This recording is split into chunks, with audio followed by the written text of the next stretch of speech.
I'm answering all of your questions about house hunting and renting here in Abu Dhabi. I'm Maddie. My family and I moved here for my husband's job just 2 weeks ago, and we've started house hunting and trying to find a place to live here in Abu Dhabi. Why did we move here? We moved here for my husband's job. He works for a major energy company, and he was moved here to work on a project. We are currently living in a serviced apartment in a hotel until we find a place and until our stuff arrives. The current ETA for our container to arrive is beginning of March. Are we renting or are we buying? We are renting. You can buy property here. It's very expensive and not feasible, especially because we're not going to be here long term. We're currently planning to be here 3 to 5 years. How does renting work in Abu Dhabi? So the price that you see on these properties is annual rent. And how it typically works is they expect for you to pay an entire year's rent in one check up front. Obviously, of course, most people can't afford that.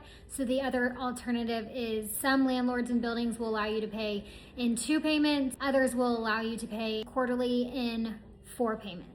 Because we were relocated here with my husband's company and because we have an allowance, the company will pay the amount in full. And then if we go over the allowance, we will just pay back the company that difference. We originally thought our budget would be about 250,000 dirham per year. What we're finding is that the places that are in the location that we'd like to be in, close to our kids' school and big enough place to fit a family of our size, is probably going to be about 280,000 dirhams, which is about $76,000 a year or about $6,400 per month, which, yes, I know sounds insane, and it is. Prices have skyrocketed here. What are our must-haves? We would like to be on Saadiyat Island or on Yas Island. We need at least 3 bedrooms. I would like some sort of dedicated playroom space, whether that be a 4th bedroom that we can turn into a playroom or have a separate playroom living room. I need some sort of storage. Typically people make their maid's room a storage room. I really need to be within 25 minutes of the boys' school. Of course, I would like for it to be beautiful with finishes that I enjoy and lots of natural light. And for amenities, we would obviously love a pool, especially because we've been swimming every day.